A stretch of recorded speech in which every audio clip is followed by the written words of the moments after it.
Hello, everybody. It's my distinct pleasure to be able to introduce Dr. Pamela Hieronymi. Dr. Hieronymi earned her PhD from Harvard in 2000 and has been a professor in UCLA's philosophy department since July of 2000. Her research sits at the intersection of many different subfields in philosophy, ethics, philosophy of mind, and philosophy of action. Her publications concern moral responsibility, forgiveness, blame, and the kind of control we enjoy with respect to our own states of mind, especially our beliefs, intentions, and moral motivations. Her research has been supported by the American Council of Learned Societies, the National Endowment for the Humanities, and the Center for Advanced Studies in the Behavioral Sciences at Stanford University. She is currently working on a manuscript entitled Minds That Matter that aims to resolve the traditional problem of free will and moral responsibility. No big topics there. Thus reconciling human freedom and scientific explanation. No big topics there either. In addition to her academic publications, Hieronymi has appeared on Philosophy Talk Public Radio. Her thoughts on technology and teaching were published by the Chronicle of Higher Education, and she has served as a consultant for NBC's sitcom The Good Place. In connection with the latter, she is now entirely comfortable with the fact that everyone hates moral philosophers. Just wanted to add, in terms of, so why was I, a historian, invited to introduce Dr. Hieronymi? In addition to getting to introduce a world-renowned philosopher, and that's honestly who we have here, I get to introduce one of my best friends. I've known Dr. Hieronymi since my freshman year in college. When I flew into Los Angeles to start this job, who picked me up at LAX? It was Dr. Hieronymi. So this combination of both absolutely stellar academic credentials, and I'm fortunate enough to be her friend, which begs probably the most important philosophical and ethical question on all of our minds: why are you friends with me? If she were introducing me, I have some accomplishments, but not quite like this. So we'll talk about that perhaps on the way home. Why are you friends with me, or why are you still friends with me? Maybe we'll go with that. So please join me in welcoming Dr. Hieronymi for her talk, Making Excuses and the Blame Game. It's great to be here. You should have a handout. We're going to have some slides. Once you have the handout, you don't really need me, but I'm going to tell you what I have to say anyway. The slides, I'm not a big fan of slides, so you can see that I make them look like a chalkboard because that makes me feel better. Okay, so in the last handful of years, public life has seen a seemingly unending iteration of the blame game, along with some spectacular displays of defensiveness. And yet that set of issues hasn't received much attention in the philosophical literature. So today I'm going to begin to rectify that neglect. We're going to be doing a little bit of philosophical analysis. That is, we're going to try to expand our understanding by carefully drawing some distinctions to more precisely demarcate the phenomena of making excuses and provide a kind of anatomy of the blame game. I think that's going to be helpful for ordinary life. And I'm going to end with some old-fashioned advice. So let us start with Paulina Sliva's account of taking responsibility. She understands taking responsibility as what she calls owning the footprint of one's moral failure. Her idea is that wrongdoing creates a footprint by creating, for example, expectations of apology, repair, or restitution, or by making it appropriate to feel guilt or remorse or to offer help or support. To take responsibility is to own that footprint by recognizing those consequences, accepting them, and taking them on as yours to satisfy. So that's a commonsensical idea, but it's also, I think, a powerful one. Notice that the idea easily extends beyond moral wrongdoing to other kinds of failure. So if I fail in my athletic or artistic or culinary endeavors, that too creates some kind of footprint, some mess or some problem, perhaps emotional, perhaps practical, some set of expectations or needs. And I can take responsibility for the failure by owning that footprint, instead of blaming the equipment or the paint or the produce. That's not only the honest thing to do, but it's also the only way that I'll improve. Though in fact, sometimes we are foiled by the paint or the produce, and honestly acknowledging the source of our failure is also important. Okay, so notice next that to take responsibility for a failure, it's not enough simply to know that you failed. In fact, it's not usually enough even to know that you failed and to feel bad about it. In fact, knowing that you have failed and feeling bad about it sometimes generates defensiveness. Sleva provides an example of a person named John. John's friend Rosa is performing her stand-up comedy for the first time at a large venue. And Rosa asks John to attend so that there'll be someone in the audience she knows will laugh. And John promises to be there. But then John has a really long, trying week, capped by a terrible Friday. And truth be told, he's not really that much of a fan of Rosa's comedy, though he'd never tell her that. So he comes home and he tries to decide whether to cross town for the event. And he procrastinates. And he procrastinates until it's too late. So he watches some TV and calls it a night. But he feels guilty. And thinking about his bad week, he pushes his promise to the back of his mind and he forgets about it. So with the promise forgotten, the next time he sees Rosa, he asks her, "Hey, how was your gig?" "It was okay, I guess, but you weren't there." "Oh, yeah, I had a long week." "Well, you promised you would be there." Now John is starting to feel really guilty. "Oh, no one showed up at the warehouse on Friday, and..." "Now, look, I mean, you forgot about you didn't come to my birthday party last week." "That was completely different." "I mean, look, I'm sure you were great. When's the next show?" Rosa now adjusts her expectations downward. "Next month, second Thursday." So here, John feels guilty, but he fails to take responsibility. In fact, because he feels guilty, he responds defensively. He gives what he knows is an inadequate excuse for staying home, and then he brings up this past incident in a successful bid to change the topic. So our first lesson is that it's not enough both to know that you failed and to feel badly about it. Although that might seem obvious, it's surprising how often people think that because they feel really badly, they're therefore responding adequately to their failure. But more is typically required. In offering the details of his trying Friday, John is doing something that we can call making excuses. Making excuses is one common way to avoid responsibility, and it's bad. It's interpersonally problematic. But not every offering of an excuse is a case of making excuses. Sometimes offering an excuse is the right thing to do, entirely unproblematic. So what's the difference? Isolating that difference is actually somewhat difficult, but also useful. So let's give it a try.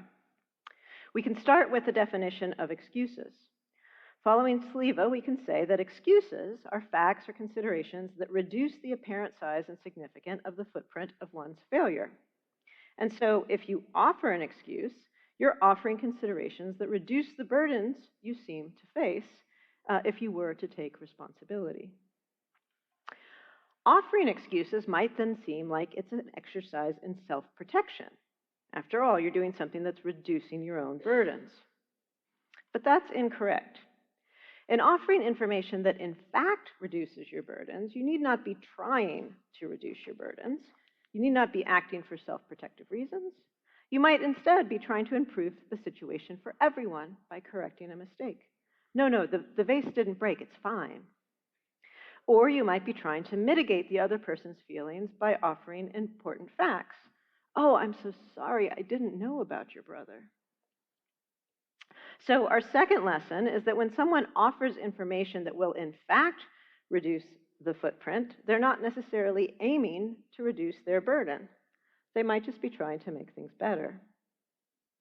So how are we to distinguish between making excuses and offering them? Here's an initial hypothesis. We might think that making excuses is offering excuses with self-protective or defensive aims or motives. That is, it might be that it's offering excuses in order to avoid the burdens of taking responsibility.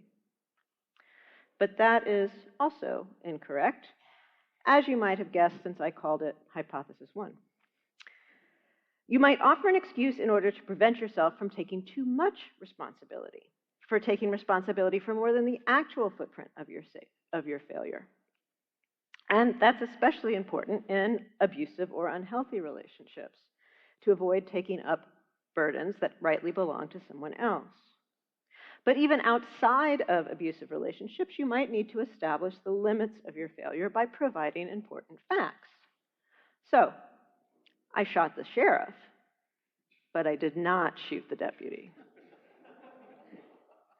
Now, of course, sometimes self-protectively insisting on identifying the footprint very precisely can show an ungenerous or stingy attitude. No, the ticket was $97.99. I'm sending the money right now.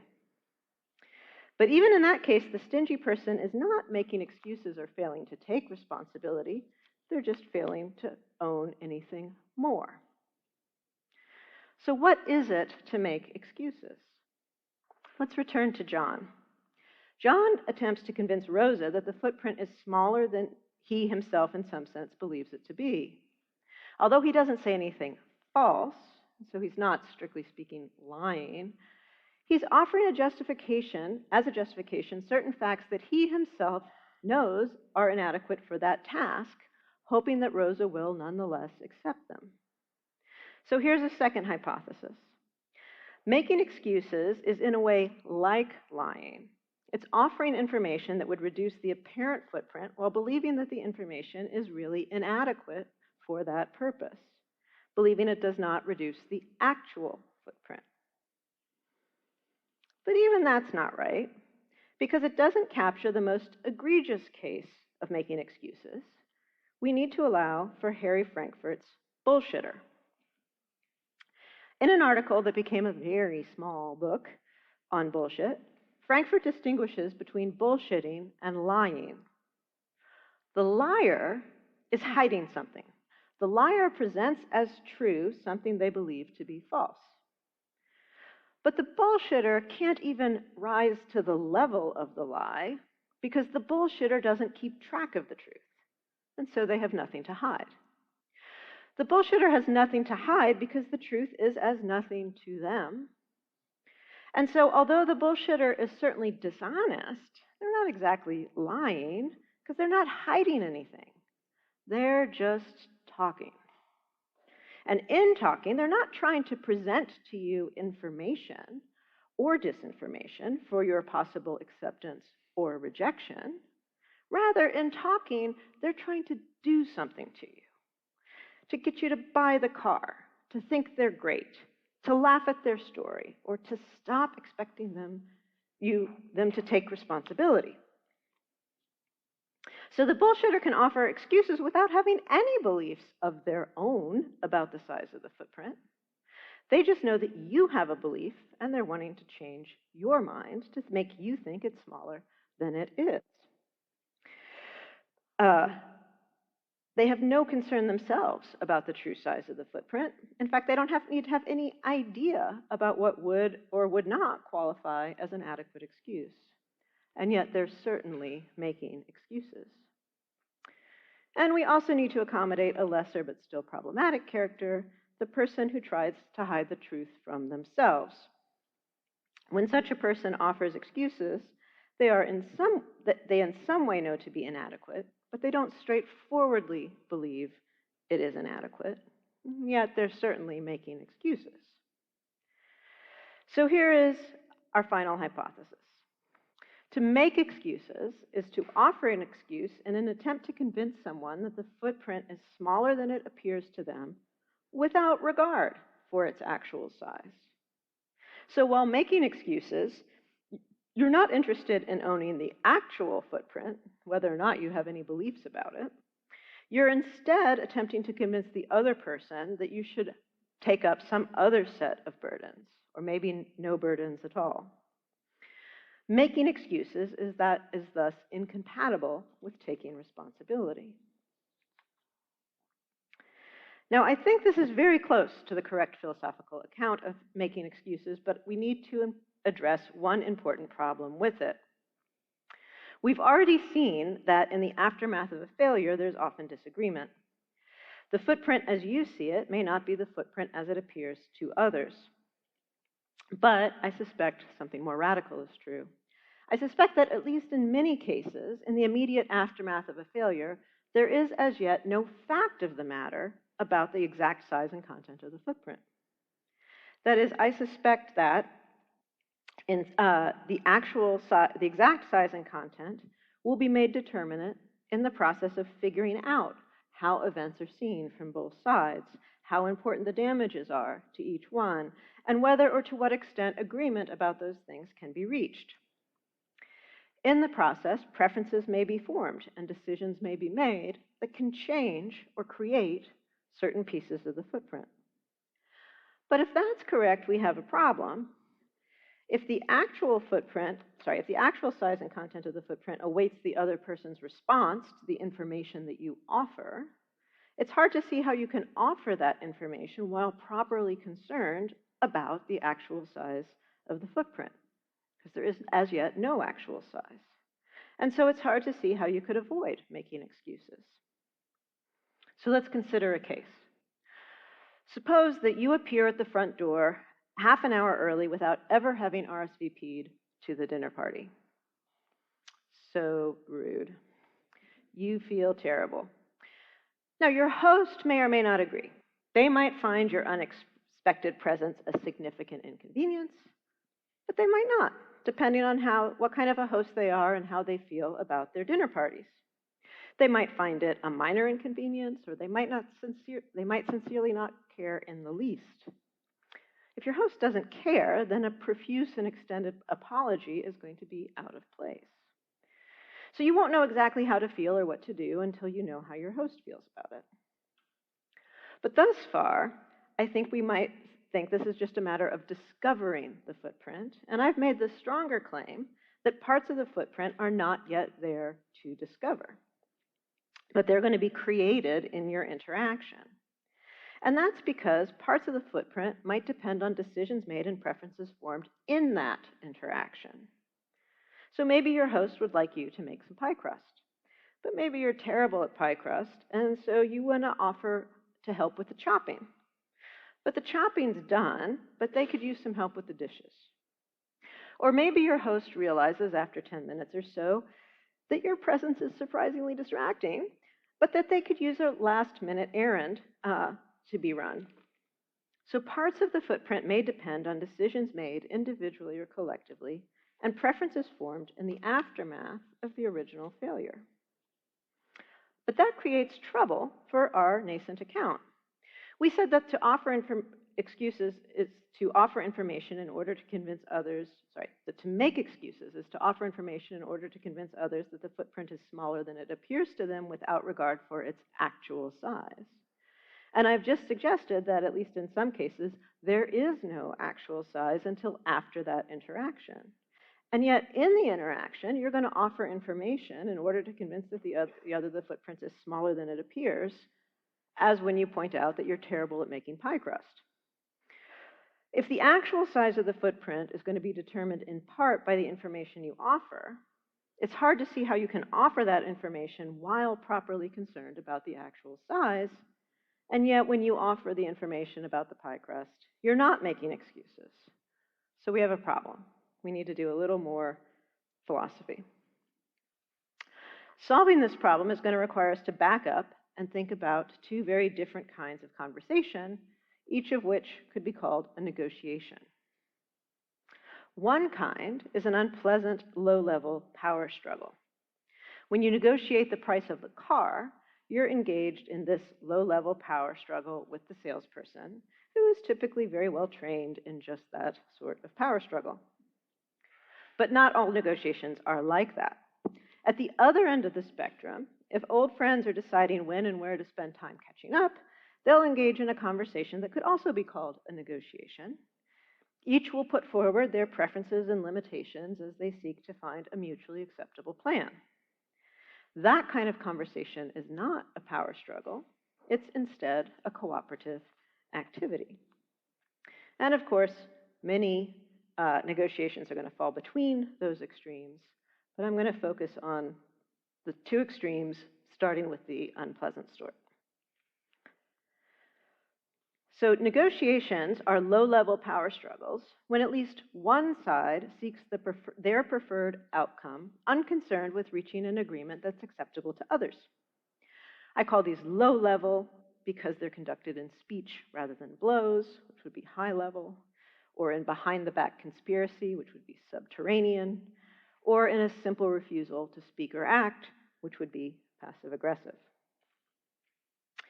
In a power struggle style conversation, at least one party aims to win the argument rather than either discover the truth or arrive at a mutually acceptable outcome.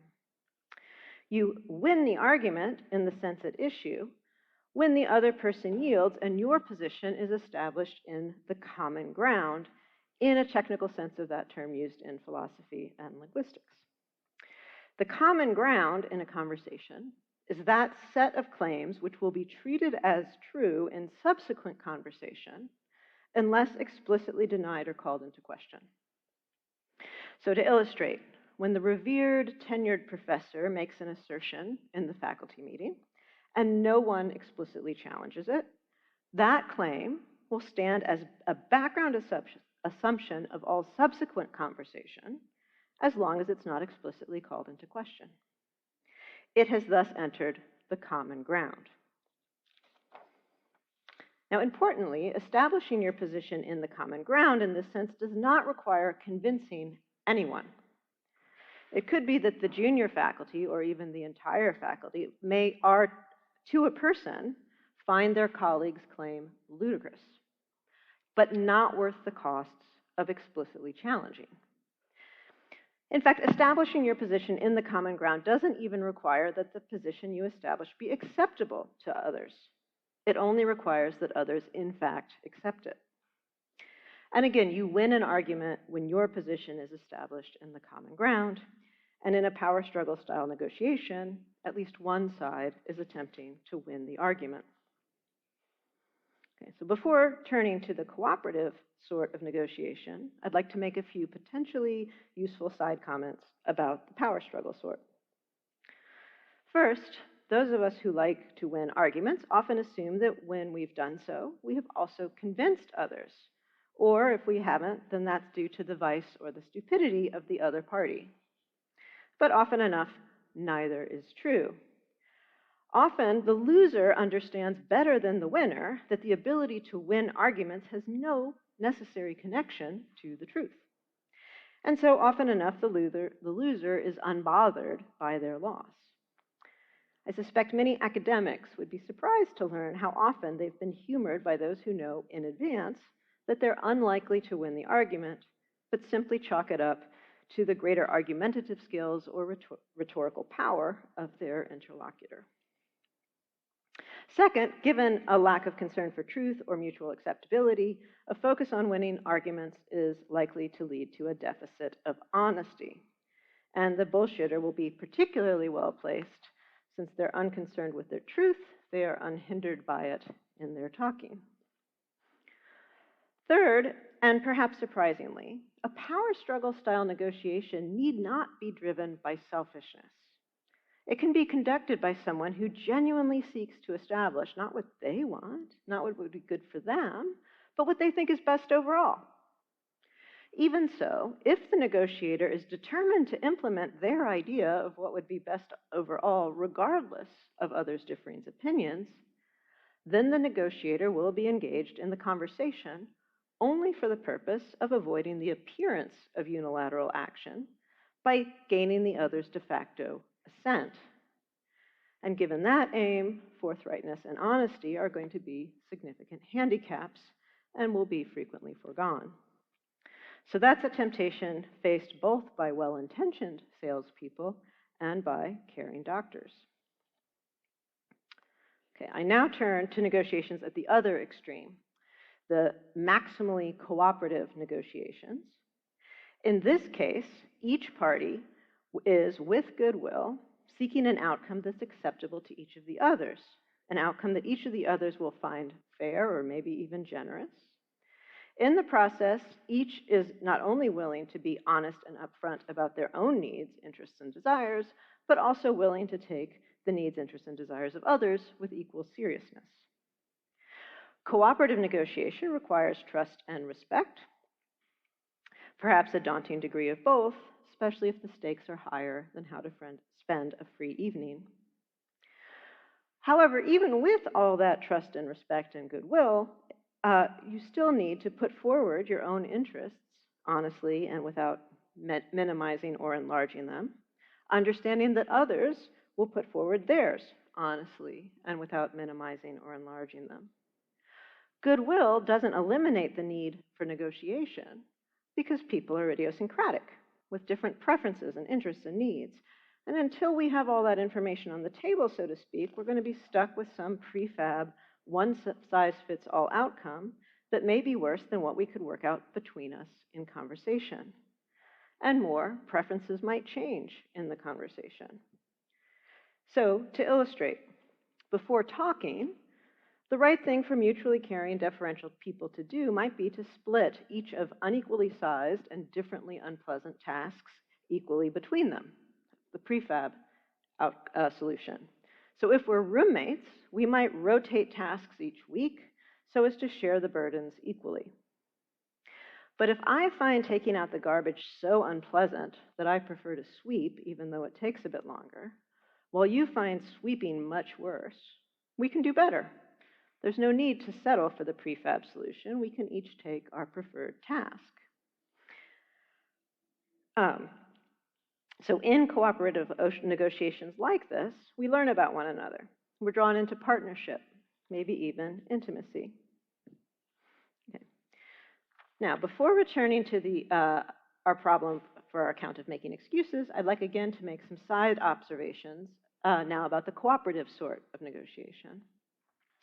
First, what I'm calling the prefab one-size-fits-all solution is roughly morality as understood by contractualism.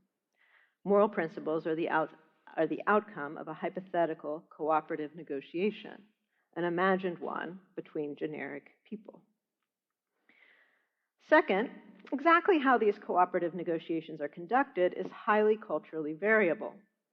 Sometimes the making and rejecting of an offer, for example, is an expected ritual. Someone who's unaware of that ritual is going to have difficulty negotiating around it. Finally, and most importantly, I suspect that people are sometimes hesitant to negotiate. In particular, that they're hesitant to put their own interests on the table forthrightly for unfortunate reasons. Sometimes people are hesitant because they worry that doing so would amount to engaging in the power struggle and so be untoward. Or because they worry that the other person will immediately acquiesce and not put forward their interests honestly.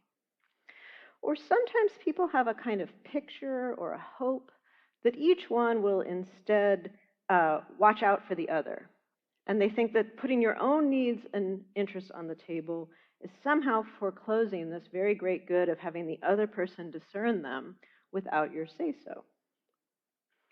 But all of that hesitancy seems to me, often at least, a shame. At worst, a kind of codependency and a bar to real intimacy, which requires engaging with someone in their trustingly revealed idiosyncratic and changing particularity. Okay, now returning to our problem. On our nascent account, to make an excuse is to offer excuses in order to convince others that the footprint is smaller than appears to them without regard for its actual size. However, we noted that the actual size may await the conversational interaction, and that made it hard to see how you could engage in that interaction and offer information that will make the footprint appear smaller without making excuses. With the distinction between cooperative and power struggle style negotiations on the table, we can now claim that the footprint a person must own in order to take responsibility for a failure that impacts others is the one that will or would be the result of a cooperative negotiation between the person who failed and the person impacted by that failure. And we can make things easier for ourselves by simply stipulating that by actual footprint, we will mean the footprint that will or would be arrived at through a process of cooperative negotiation. And once we make that stipulation, our account returns to good working order. We can say that to offer excuses without making excuses is to offer information that may reduce the size of the footprint while standing ready to own the actual footprint. That is, the one that will or would be the result of a cooperative negotiation. In contrast, to make excuses is again to offer information that will reduce the size of the footprint without regard for its actual size, without regard for the size that will or would be arrived at through a cooperative negotiation. It is instead an attempt to establish your own construal of the footprint in the common ground without concern about whether that is acceptable to others. It is thus a way of initiating a power struggle style negotiation, an attempt to win the argument. Okay. A further difficulty now appears. Cooperative negotiations require a lot of trust, honesty, and goodwill. And in the aftermath of a wrongdoing, those are often in short supply. So if you want to take responsibility for a failure, must you attempt a cooperative negotiation about it? It seems to me no. Often enough, cooperative negotiation is obviously beyond reach, and even if it's not, you may find it a daunting and unattractive prospect, and it seems to me permissible sometimes to opt against. But if you don't engage in an actual cooperative negotiation, you'll often lack the information required to discern with any confidence what the outcome of such a negotiation might be. And so how can you take responsibility for that footprint without chancing the cooperative negotiation? You might do so by doing something that I will call owning broadly. That is, you might decide simply and perhaps generously to own a broad interpretation of the footprint. And often enough, doing that is appropriate and sometimes praiseworthy. I'm going to skip over a bit about owning broadly to get to something completely unexpected. We are now in a position to understand an otherwise puzzling disagreement among Amazon reviewers of a children's book, The Berenstain Bears and the Blame Game. Reviewers include both many who praise the book for teaching children to take responsibility, and many others who criticize it for failing to do so. But how could one story earn both kinds of reviews?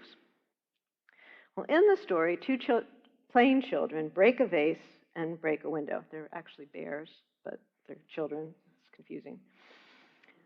After each debacle, the blame game begins. Each child claims that the other is at fault. A parent calls off the game, saying there's more than enough blame to go around.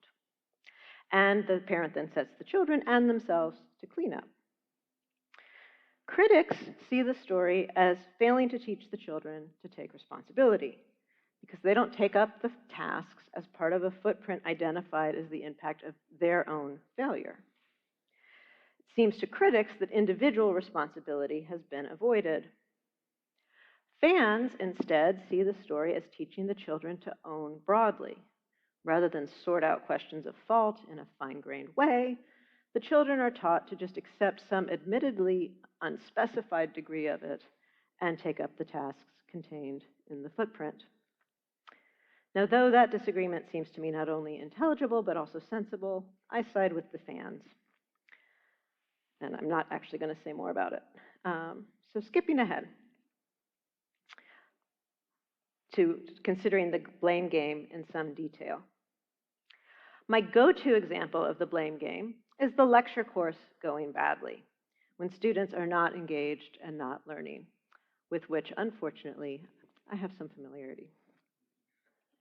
In such cases, there is no shortage of blame.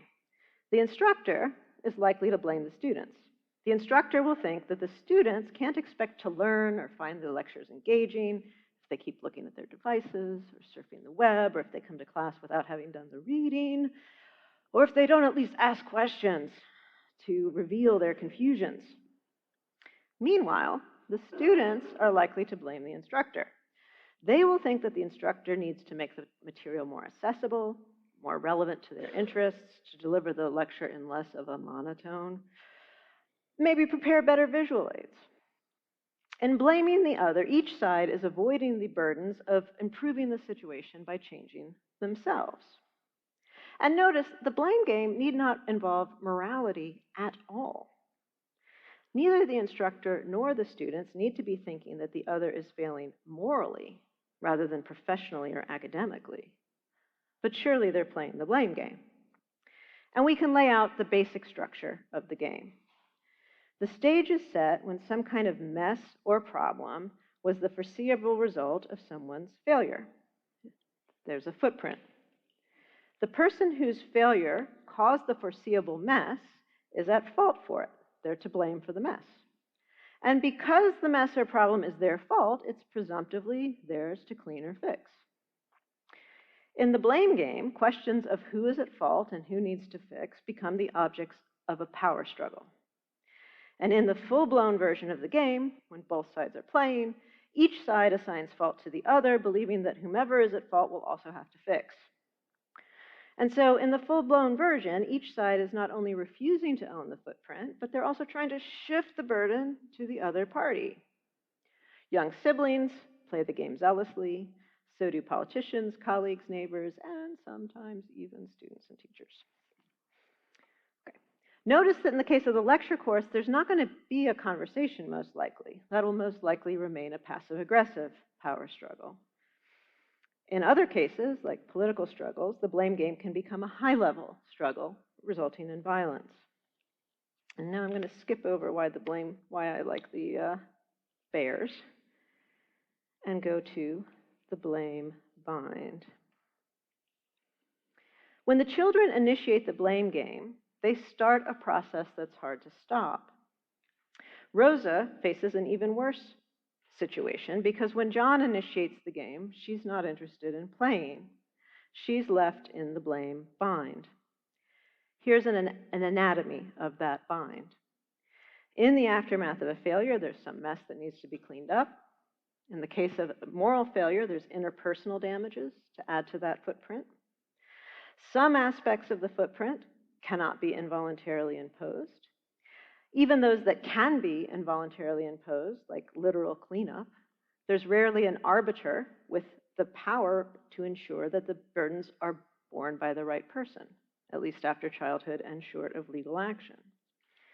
The result is that once one party starts to play the blame game, the other is left with a choice between at least 4 unhappy options, namely, engaging in the power struggle, attempting to abort it, living with the mess, or taking it upon themselves to clean the mess themselves.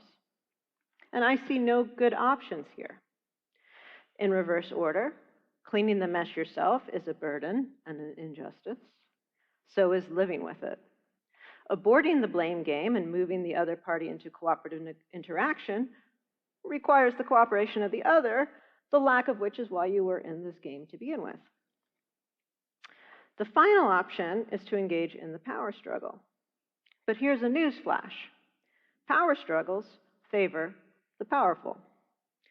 And so the greater the pre-existing power imbalances, the more enticing the power struggle will look to the powerful who, due to their victory in previous iterations of the blame game, are likely also falsely secure in their own sense of their own faultlessness. And the greater the pre-existing power imbalances, the less hopeful the blame game will look to the less powerful, who may learn to opt out and just deal with the mess, again resulting in a false confirmation of the powerful's sense of their own innocence. So we can think here of the gender division of household labor, or the tremendous disparities in the treatment of Black and white suspects and defendants across the United States. When Rosa faced the blame game, she opted simply to deal with the mess, in this case, the emotional damage to their friendship, herself. And it was not a good outcome for either of them. Now we're about to get to the section where I was going to give you all of my unsolicited amateur advice on how to make your life better. But I think instead I'll stop and get some questions.